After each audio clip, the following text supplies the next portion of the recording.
Hello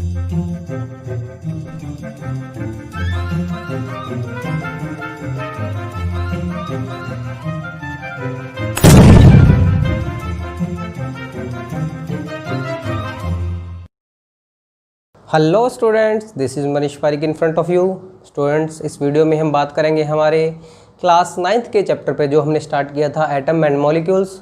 तो हमने कुछ लॉज पढ़े थे, हमने डाल्टन एटॉमिक थ्योरी पढ़ ली थी। तो स्टूडेंट्स, अब हम बात करते हैं कुछ टर्म्स की, कि टर्म्स हमें पढ़नी है जो हमारे लिए बहुत इंपॉर्टेंट है बेसिक के लिए, कि हमें बेसिक पता चले केमिस्ट्री का। तो जो टर्म्स हमें पढ़नी है स्टूडेंट्स, वो क्या पढ़नी है? स्टार्ट हम करते हैं एलिमेंट से। कल जो हमने वीडियो देखी थी उसमें काफ़ी बार यूज़ हुआ था टर्म्स, एलिमेंट्स, कंपाउंड्स, ये बहुत यूज़ हुए थे। तो आज हम इनके बारे में पढ़ेंगे कि क्या होते हैं एलिमेंट्स और क्या होते हैं कंपाउंड्स। तो एलिमेंट्स की अगर बात करें स्टूडेंट्स, तो एलिमेंट्स क्या है? Simplest form of pure substances, या हम बात करें pure substances, the form of pure substances, ये कहेंगे the form of pure substances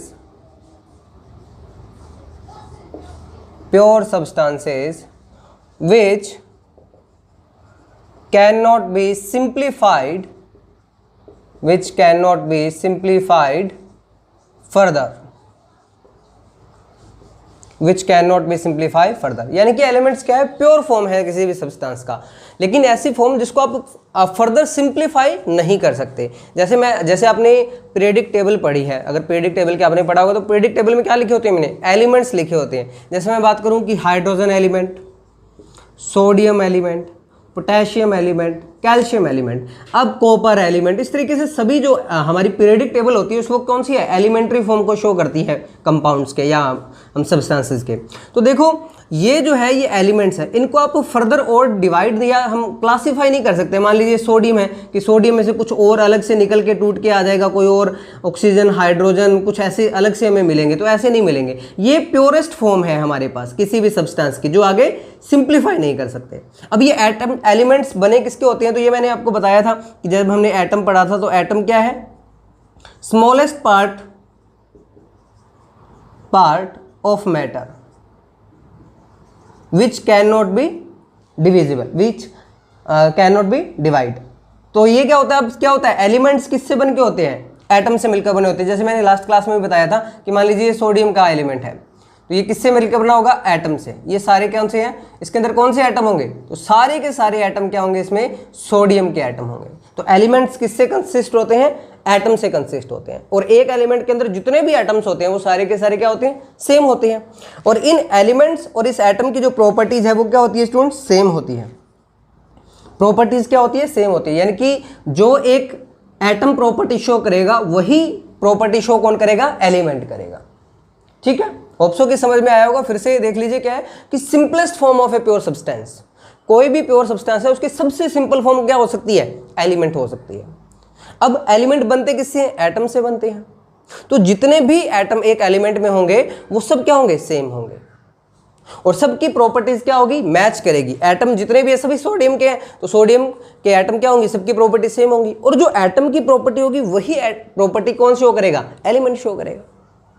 okay, तो ये क्या था? एलिमेंट्स। अब इधर आओ, कंपाउंड्स। कंपाउंड्स क्या होते हैं ये देखते हैं। तो कंपाउंड्स क्या है स्टूडेंट हमारे पास? ये भी प्योर सब्सटेंसेस है। Pure substances which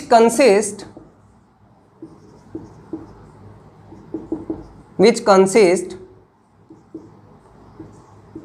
with two or more element combined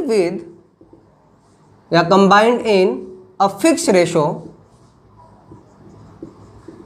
of mass, fix ratio of mass. तो ये भी क्या है? कंपाउंड ही है। ये कंपाउंड क्या है? प्योर सब्सटेंसेस ही हैं। बट ये कब बनते हैं? जब दो या दो से ज्यादा एलिमेंट आपस में कंबाइन होते हैं फिक्स रेशियो के अंदर, तो अब क्या बनता है? कंपाउंड बनता है। जैसे वाटर है, अब वाटर का कंपाउंड मान लीजिए ये कंटेनर ले रखा है, इसमें वाटर ही वाटर भर रखा है आपने, तो इसके अंदर क्या है? वाटर है। अब वाटर बना कैसे? देखो H2O, दो तो क्या आ गए? हाइड्रोजन के एलिमेंट आ गए, एक क्या आ गया? ऑक्सीजन का एलिमेंट आ गया।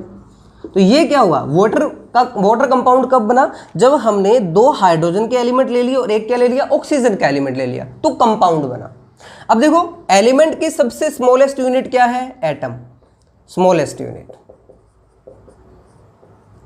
अगर मैं बात करूं कंपाउंड की स्मॉलेस्ट यूनिट क्या है, यानी कि ये पूरा कंटेनर जो है वो वाटर कंपाउंड से बना हुआ है, कंपाउंड से बना हुआ है, लेकिन इसकी स्मॉलेस्ट यूनिट क्या है, इसकी स्मॉलेस्ट यूनिट है, अगर मैं कंपाउंड की स्मॉलेस्ट यूनिट की बात करूं तो इसकी स्मॉलेस्ट यूनिट है आपकी मॉलिक्यूल। कौन सी है, मॉलिक्यूल।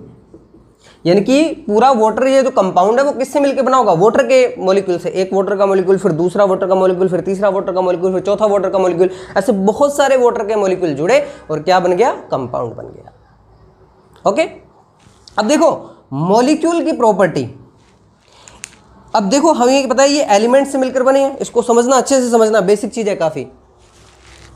इसको मैं रब कर रहा हूं, इसको समझा रहा हूं आपको।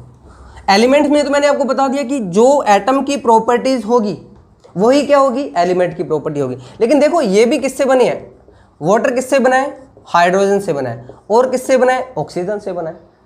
ठीक है, मॉलिक्यूल है ये क्या है, एक मॉलिक्यूल है।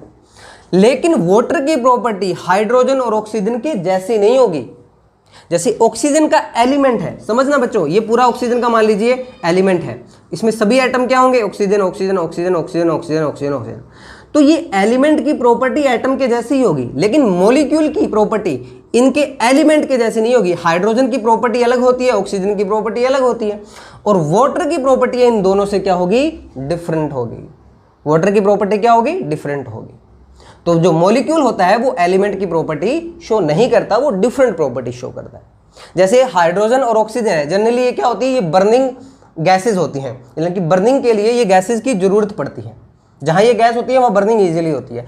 लेकिन वाटर तो हमें पता है बर्निंग तो कम कर देता है, यानी कि बर्निंग को तो खत्म करता है, तो बिल्कुल एंटी प्रॉपर्टी होगी। तो इस तरीके से ये एलिमेंट्स और कंपाउंड से समझ में आया होगा, होप सो। इसको दोबारा से अगर रिवाइज करें तो बस सिंपल सी बात रखनी है, दोनों एलिमेंट्स और कंपाउंड्स है क्या, प्योर सब्सटेंसेस हैं। लेकिन सबसे सिंपलेस्ट फॉर्म कौन सी होती है, एलिमेंट्स होती है। ओके, एलिमेंट किससे बनते हैं, एटम से बनते हैं। एटम और एलिमेंट की प्रॉपर्टीज क्या होती है, सेम होती है। कंपाउंड्स पे आओ, कंपाउंड भी क्या है, प्योर सब्सटेंसेस है, लेकिन बनते किससे हैं, एलिमेंट्स से कंपाउंड बनते हैं। एलिमेंट्स अलग अलग रेशो के अंदर, फिक्स रेशो के अंदर कंबाइन होते हैं, मॉलिक्यूल बनते हैं, और ऐसे मॉलिक्यूल मिला के क्या बनाते हैं, कंपाउंड बनाते हैं। ओके, अब हम बात करते हैं पर्टिकुलर एटम पे और एटम की प्रॉपर्टीज पे, क्योंकि हमें इस चैप्टर में एटम और मॉलिक्यूल ही तो पढ़ने हैं। हम बात करते हैं एटम पे। स्टूडेंट्स ये जो चैप्टर है ना, ये केमिस्ट्री का एक तरीके से मान लो बेस है। अगर ये टर्म्स हमें क्लियर हो गई, ये बेसिक एटम क्या है, मॉलिक्यूल क्या है, कंपाउंड क्या है, एटमिसिटी क्या है, वैलेंसी क्या है, एटॉमिक मास क्या है, मॉलिक्यूलर मास क्या है, ये अगर टर्म्स क्लियर हो गए ना तो समझ लीजिए केमिस्ट्री आपकी कहीं नहीं मात खाओगे केमिस्ट्री में। तो अब हम बात करते हैं क्या, एटम्स पे। बेसिक डेफिनेशन तो हमने देख ही ली कि क्या होता है, स्मॉलेस्ट यूनिट है, स्मॉलेस्ट यूनिट है किसी भी मैटर की, उसको आप क्या नहीं कर सकते, फर्दर डिवाइड नहीं कर सकते। ये हमारे पास बेसिक इसकी डेफिनेशन आई थी। अब हमारे लिए क्या जरूरी है, अब एटम चलो हमने डिफाइन कर लिए, साइंटिस्ट ने ढूंढ लिए एटम। अब समझ में आई कि एटम है, अगर कोई चीज़ है, अगर कोई मैटर है, तो मैटर की डेफिनेशन हमें पता है क्या होगा, ऑक्यूपाई सम स्पेस और हैव सम मास, कि उसका कुछ ना कुछ मास होगा। तो अब ये साइंटिस्ट के सामने समस्या आ गई भी एटम का जो मास है उसको कैसे मेजर करें, क्योंकि एटम तो क्या है, बहुत ही टिनी पार्टिकल है, बहुत माइन्यूट पार्टिकल है, आप नेकेड आई से तो देख भी नहीं सकते। तो कैसे इसको हम मास कैसे मेजर करें। तो स्टूडेंट्स ध्यान देना कि कभी भी किसी चीज़ का मेजरमेंट होता है साइंस के अंदर, तो हमें पता है हम बेस मानते हैं, किसी चीज़ को हम बेस के रूप में यूज करते हैं। जैसे आज हम वेट यूज करते हैं, 1 kg 2 kg 3 kg। सोच के देखो भी किसने डिसाइड किया होगा भी ये 1 kg है, तो बेस मान लिया गया। मान लीजिए इस मार्कर को बेस मान लिया गया, भाई ये मार्कर है, ये हमारा बेस है, सबसे छोटी यूनिट ये है, इसके कंपैरिजन में सब कुछ तोला जाएगा। मान लीजिए इसका ग्राम 1 ग्राम आता है, तो इसके कंपैरिजन में जो भी तोला गया है, तो ये हमारी क्या होगी, बेस हो गया। इसके साथ कंपेयर किया हमने किसी भी मार्क को, कि जो हमारा वेट था 1 kg हमारा क्या हो गया, बेस हो गया। अब भाई इससे डबल है तो वो 2 kg, इससे ट्रिपल है तो वो 3 kg, इससे 4 गुना ज़्यादा है तो वो 4 kg, तो बेस माना। तो वैसे ही एटम्स में समस्या आ रही थी, भी एटम्स के वेट के लिए हम क्या करें, भाई एटम्स को कैसे वेट करें, कैसे इसका वेट लिखें, इसका बेस क्या माने। तो शुरुआत बहुत सारे एक्सपेरिमेंट हुए। सबसे पहले हाइड्रोजन को बेस माना गया कि भाई हाइड्रोजन सबसे लाइटेस्ट जो है वो एलिमेंट है, तो हम उसको बेस मान लेते हैं। तो अब इसके कंपैरिजन में हमने शुरू कर दिए वेट। जैसे हाइड्रोजन का कंपैरिजन में हमने हीलियम निकाल लिया, हमने लिथियम निकाल लिया, हमने बेरिलियम निकाल लिया। लेकिन समस्या ये आ रही थी, मान लीजिए इसका जो मास था मैंने 1 यूनिट मान लिया। तो हम जब इनकी वेट निकाल रहे थे तो कुछ एलिमेंट्स के तो सही हमें वेट पता चल रहे थे, लेकिन कुछ के जो लगभग जो एलिमेंट्स थे उनके फ्रैक्शनल में आ रहे थे वेट। किसमें आ रहे थे? फ्रैक्शंस के अंदर। तो ये समस्या हो गई। उन्होंने कहा नहीं, फ्रैक्शंस में तो नहीं आने चाहिए, यूनिट बना रहे हैं तो कम से कम यूनिट तो एग्जैक्ट आए हमारे पास, कुछ ऐसा यूनिट हम बनाएं। फिर और एक्सपेरिमेंट और बहुत सारी चीज़ें की गई, ऑक्सीजन को लिया गया एज ए बेस, तब भी बात नहीं बनी। फिर एक्यूरेट हमारे पास क्या क्या हमारे पास बेस आया जो एटम्स का मास कैलकुलेट करता है। वो देखना कि एटम्स का अगर मैं बात करूं एटॉमिक मास की, अब मैं बात कर रहा हूं किसकी? एटॉमिक मास की, कि कैसे एटॉमिक मास को मेजर किया गया। एटॉमिक मास, तो अगर हम डिफाइन पढ़ेंगे ना एटॉमिक मास की, तो एटॉमिक मास क्या है? मास of 1/12 part of carbon 12 atom is known as atomic mass और AMU, atomic mass unit। तो हमने एक यूनिट बनाई। क्या यूनिट बनाई स्टूडेंट्स? एटम को मेजर करने के लिए एक यूनिट बनाई जिसको हम कहते हैं AMU, 1 एटॉमिक मास यूनिट। ये कितना होता है? इसका अगर केजी में वेट लिखूं मैं तो ये केजी में वेट होता है इतना, मास ऑफ प्रोटॉन के बराबर लगभग 1.67 इंटू 10⁻⁻27 kg। अब ये कहां से आया सर?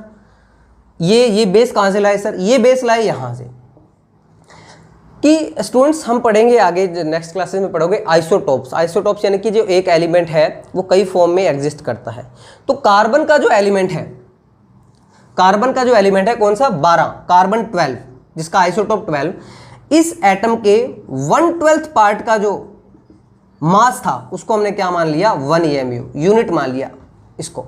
जैसे कार्बन है, ये मान लीजिए कार्बन का टुकड़ा है, इसको 12 पार्ट में डिवाइड कर दो आप, 1 2 3 4 5 6 7 8 9 10 11, ठीक है, ये 12। अब इसका ये आपने टुकड़ा निकाल लिया इतने वाला, इसका वेट किया हमने, इसका वेट इतना आया, तो हमने कह दिया भाई ये 1 AMU है। जैसे 1 kg है ये, तो अब इसके डबल हो गया तो 2 kg, ट्रिपल हो गया तो 3 kg, तो 1 AMU हमने क्या मान लिया? 1 एटॉमिक मास यूनिट। इसके कंपैरिजन में हमने क्या करने शुरू कर दिए? वेटेड करने शुरू कर दिए, भी एटम्स के वेट निकालने शुरू कर दिए। और हमने देखा कि लगभग सारे वेट जो है वो सही आ रहे थे, कोई फ्रैक्शनल वैल्यू नहीं आ रही। तो हमारी यूनिट क्या हो गई एटॉमिक मास की? तो एटॉमिक मास कैसे कंपेयर करते हैं, डिफाइन कैसे करते हैं कि वो मास जो कार्बन 12 के 12th पार्ट का है उसे हम क्या कहते हैं? 1 एटॉमिक मास यूनिट कहते हैं। तो हाइड्रोजन का अगर मैं मास लिखूं, हाइड्रोजन का मास देखा हमने, हाइड्रोजन का मास आया, इसके बाद में जब ये मैंने कैलकुलेट कर लिया तो फिर उसके बाद में हमने कैसे कैसे मासेज निकाले। देखो वो कुछ मासेज है वो आपको याद रखने स्टूडेंट्स। जैसे हाइड्रोजन का अगर मैं मास की बात करूं तो हाइड्रोजन का मास आया 1 AMU, ओके। और हम बात करें ऑक्सीजन का मास आया हमारे पास 16 AMU, ठीक है। नाइट्रोजन का आया हमारे पास 14 AMU, सोडियम का आया हमारे पास 23 AMU, मैग्नीशियम का आया हमारे पास 24 AMU, ठीक है। और हम बात करें क्लोरीन का आया हमारे पास 35.5 AMU, ओके। और अगर हम बात करें पोटेशियम का आया हमारे पास 31 AMU। ये अल्टरनेट वैसे ही लिखा रहा हूँ, कोई सीक्वेंस में नहीं है, बट ये याद रखना, सीक्वेंस में कर लेना इसको, ठीक है। और हम बात करें पोटेशियम का आया हमारे पास 39 AMU और कैल्शियम का आया हमारे पास 40 AMU। ये कुछ है, ये याद रखने हैं आपको, क्योंकि ये काफ़ी काम आएंगे एटॉमिक मास या मॉलिक्यूलर मास कैलकुलेट करेंगे तो यानी कि मतलब क्या हुआ, कैल्शियम 40 AMU का मतलब क्या है? कैल्शियम जो है वो 40 टाइम्स वेट ज़्यादा है कार्बन 12 के 1/12 हिस्से से, ओके। 31 AMU का मतलब क्या हुआ? पोटेशियम जो है हमारा वो क्या है? 31 गुना ज़्यादा हैवी है इससे कार्बन 12 के 1/12 पार्ट से। तो ये सारे क्या थे? ये हमारे एटॉमिक मास यूनिट, या इसको हम सीधा यू भी लिख देते हैं कई बार, 40U यूनिफाइड मास भी बोल देते हैं। तो ये यूनिट है, ध्यान रखना 1 AMU। 1 AMU मैंने आपको बता दिया होता कितना है, अगर किलोग्राम में पूछे तो 1.67 इंटू 10⁻⁻27 kg। और ये प्रोटॉन का मास भी होता है, ओके। इस तरीके से हमने क्या निकाल लिया? एटॉमिक मास कैलकुलेट करने का भाई फिक्स तरीका निकाल लिया। अभी अब हम किसी का भी कैलकुलेट मास कैलकुलेट कर सकते हैं। अब जब हमने एटम के मास निकाल लिए तो फिर तो सिंपल हो गया हमारे लिए मॉलिक्यूलर मास कैलकुलेट करना। तो हमने फिर उसके बाद में मॉलिक्यूलर मास कैसे कैलकुलेट किए, देखो ये यहाँ लिखा रहने दो, ठीक है। अब हम बात करते हैं मॉलिक्यूलर मास की। तो एटॉमिक मास मतलब एक एटम का मास, मॉलिक्यूलर मास मतलब एक मॉलिक्यूल के पूरे का मास। अब हम बात करते हैं मॉलिक्यूलर मास।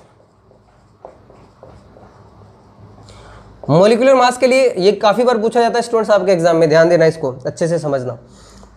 जैसे आपको दे दिया HCl, आपको दे दिया H2SO4, आपको दे दिया H2O, आपको दे दिया NH3 और हमें दे दिया HNO3 और हमें दे दिया C6H12O6 और हमें दे दिया, कोई भी एग्जांपल ले लीजिए, जैसे जनरली और क्या पूछा जाता है, H2SO4 पूछा जाता है, HCl पूछा जाता है, NH3, HNO3, C6H12O6 पूछा जाता है और NH2, CONH2। इस तरीके से। अब ये क्या है, ये मॉलिक्यूल्स हैं, ये hydrochloric acid, sulphuric acid, water, ammonia, nitric acid, glucose, urea, ठीक है, ये सबके फॉर्मूले हैं। अब इनका हमें कैलकुलेट करना है मास, मॉलिक्यूलर मास यानी कि मॉलिक्यूल का मास। तो अब हमें कैलकुलेट करना है, तो हमें पता है एक तो हाइड्रोजन है और एक क्या है, क्लोरीन है। तो हाइड्रोजन का कितना होता है 1 EMU, क्लोरीन का कितना होता है 35.5 EMU। तो ये कितना हो जाएगा 1 + 35.5 = 36.5 EMU। इसका मास हो गया। 2 मिनट देखता हूँ वीडियो चल रही है नहीं, ओके बढ़िया चल रही है। 36.5 EMU, ठीक है। अब सल्फ्यूरिक एसिड निकालना है, तो हाइड्रोजन, एक हाइड्रोजन का 1 EMU, ठीक है, यहाँ निकालते हैं हम। एक हाइड्रोजन का तो 1 EMU है, तो कितने हाइड्रोजन है 2 + 1। सल्फर का कितना होता है हमारे पास, सल्फर का होता है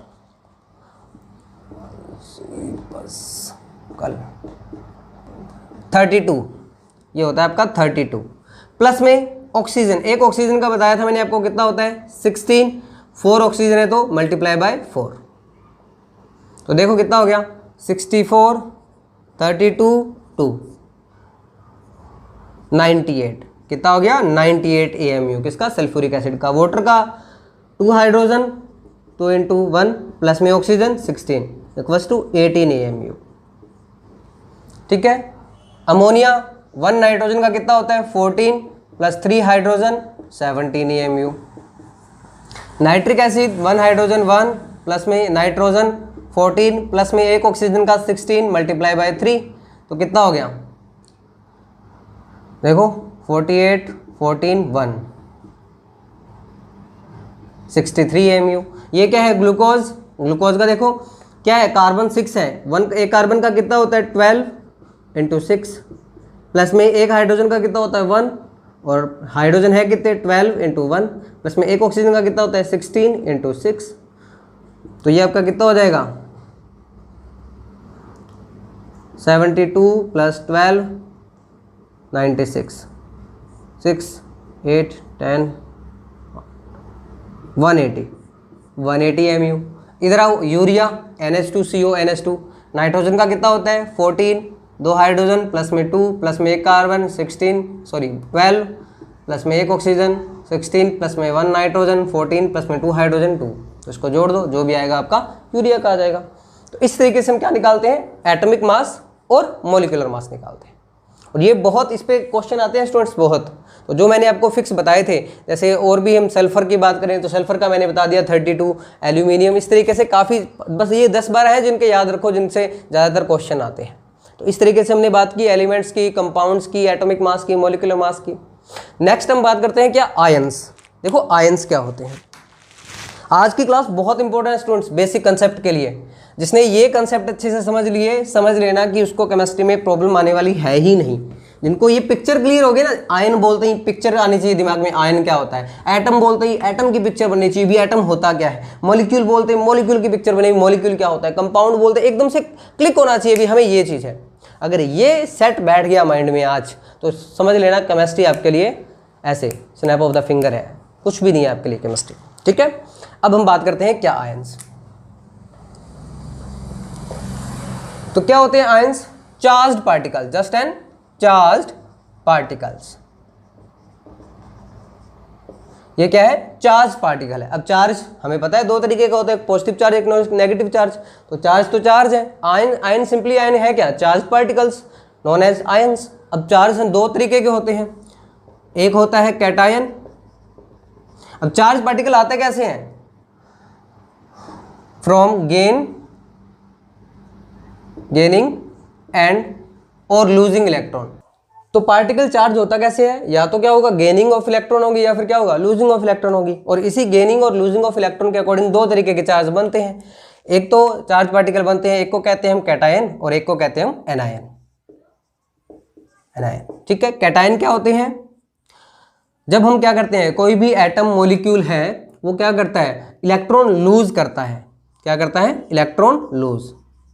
आफ्टर लूजिंग इलेक्ट्रॉन तो क्या आ जाता है, उन एटम या मॉलिक्यूल्स पे गेन पॉजिटिव चार्ज या attain positive charge.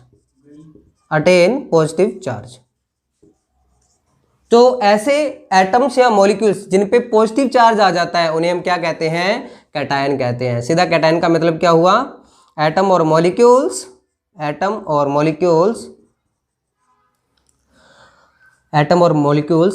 Bearing positive charge, उनको हम क्या कहते हैं, कैटायन कहते हैं। एनायंस क्या हो गए, एटम और मॉलिक्यूल्स बियरिंग नेगेटिव चार्ज, जो बियर करते हैं क्या, नेगेटिव चार्ज, उन्हें हम क्या कहते हैं, एनायन कहते हैं। और नेगेटिव चार्ज कैसे आता है, व्हेन जो एटम और मॉलिक्यूल्स गेन इलेक्ट्रॉन, जब कोई एटम या फिर मॉलिक्यूल क्या करता है, इलेक्ट्रॉन गेन कर लेता है तो वो कैसा हो जाता है, नेगेटिवली चार्ज हो जाता है, और इसे हम क्या कहते हैं, एनायन कहते हैं। अब देखो मैंने आपको बताया एटम भी इलेक्ट्रॉन और प्रोटॉन लूज कर सकते हैं और गेन कर सकते हैं, ऐसे मॉलिक्यूल भी इलेक्ट्रॉन और क्या कर सकते हैं, लूज कर सकते हैं और गेन कर सकते हैं। तो इसके बेसिस पे भी देखो क्लासीफाई किया जाता है। जैसे मैं बात करूं, ये सोडियम एटम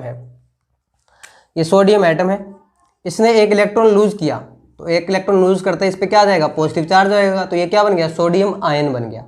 ऐसे ही क्लोरीन है, क्लोरीन ने क्या किया, एक इलेक्ट्रॉन गेन किया, तो गेन करते ही इस पर क्या बन गया, Cl नेगेटिव चार्ज आ गया, तो ये क्या बन गया, क्लोरीन का एनायन हो गया, ये इनकी एनायन बन गया, और ये क्या बन गया, कैटायन बन गया। ओके। ऐसे ही मॉलिक्यूल्स भी होते हैं, मॉलिक्यूल्स जैसे हमने बात की NH4+, तो ये क्या है, अमोनियम आयन है, ये क्या है, अमोनियम आयन। और जैसे CO3-2, तो ये क्या है, कार्बोनेट आयन। तो ये क्या है, मॉलिक्यूल्स पे भी पॉजिटिव चार्ज हो सकता है, मॉलिक्यूल्स पे भी नेगेटिव चार्ज हो सकता है। ठीक है, अमोनियम आयन, कार्बोनेट आयन, इस तरीके से कैटायन और एनायन हो सकते हैं। ठीक है, तो स्टूडेंट्स ये हमने बात की कुछ बेसिक टर्म्स की, होप सो कि आपको समझ में आया होगा, कि आपको ये अच्छे से समझ आया होगा। अगर आपको ये प्लीज़ समझ में आया है, वीडियो पसंद आई आपको, तो प्लीज़ लाइक कीजिए, शेयर कीजिए और कमेंट। स्टूडेंट्स प्लीज़ अगर आपको पसंद आए तो प्लीज़ आप मोटिवेट, आपका जो कमेंट होते हैं वो मोटिवेट करते हैं, तो प्लीज़ कमेंट कीजिए और शेयर भी कीजिए और सब्सक्राइब भी कीजिए। Thank you so much.